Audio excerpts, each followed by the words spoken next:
Section of a skeletal muscle.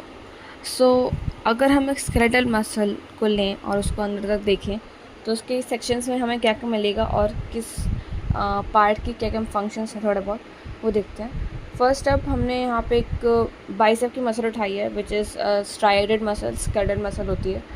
तो सबसे पहले जो हमें मिलेगा वो एक मिलेगा मसल का बंडल जो कि होगा बाइसेप। उसमें से हम एक मसल लेंगे तो उस मसल को देखेंगे तो उस मसल के ऊपर एक पूरी लेयर हमें दिखेगी which will be called as epimysium. Epimysium एक कनेक्टिव टिश्यू होता है पूरे मसल के अराउंड पे जो कि उसकी पूरी कवरिंग कर रहा होता है।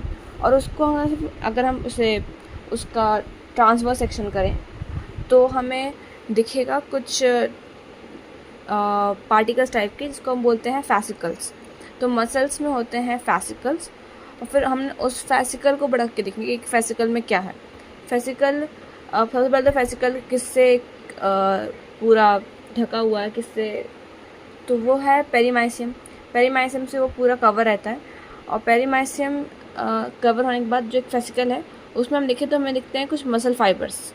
और अंदर मसल फाइबर को हम जब इलांगेट करके देखते हैं एक मसल फाइबर में हमें सबसे पहले उसकी covering will be by endomysium और उसके अंदर होते हैं कुछ मायोफिब्रिल्स या मायोफिलामेंट्स जो कि एक्चुअली लाइक उसके लेवल पे कॉन्ट्रैक्शन वगैरह जो होता है वो इन मायोफिब्रिल्स या मायोफिलामेंट्स के लेवल पे होता है जो कॉन्ट्रैक्शन होता है। तो दो तरह के मायोफिलामेंट्स होते हैं या myofibrils which will one is actin and second is myosin. Actin बनाता है आई बैंड एंड मायोसिन बनाता है ए बैंड। एक्टिन होता है थिन फाइबर एंड मायोसिन होता है थिक फाइबर। और जो बैंड्स होते हैं वो एक्टिन का लाइट बैंड होता है और मायोसिन का डार्क बैंड होता है। वो हम जब अभी सार्कोमेर वाला पूरा कॉन्ट्रैक्शन का यूनिट पढ़ेंगे तो हमें लाइट एंड डार्क से समझ में आएगा। अभी इसमें आई बैंड मतलब isotropic band and A band मतलब एनाइसोट्रोपिक बैंड ऑफ मायोसिन।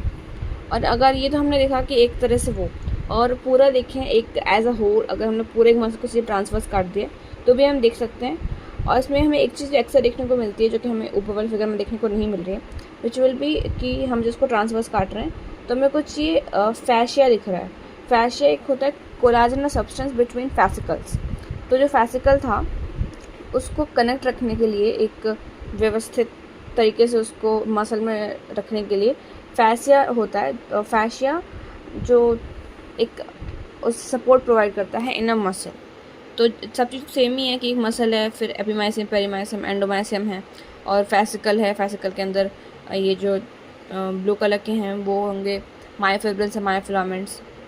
बाकी जो मसल एक यूनिट होता है, मसल के जो सेल्स होते हैं उसका अलग अलग नाम होता है। जैसे कि हमारा कोई जनरल सेल लें तो उसमें प्रोटोप्लाज्म होता है और वैसे जो साइटोप्लाज्म होता है। साइटोप्लाज्म अगर किसी मसल सेल का है तो उसको हम बोलेंगे सार्कोप्लाज्म। और जैसे जनरली सेल में एंडोप्लाज्मिक रेटिकुलम होता है तो मसल सेल में होता है सार्कोप्लाज्मिक रेटिकुलम। और सार्कोप्लाज्मिक रेटिकुलम को store house of the calcium ion भी बोलते हैं बिकॉज उनमें काफ़ी ज़्यादा कैल्शियम आयन स्टोर रहता है सार्कोप्लाज्मिक रेटिकुलम में। और जैसे जनरली जो प्लाज्मा मेम्ब्रेन होती है एक सेल के पास और तो स्केलेटल किसी भी मसल की जो आउटर कवरिंग होती है उसको बोलते हैं सार्कोलेमा।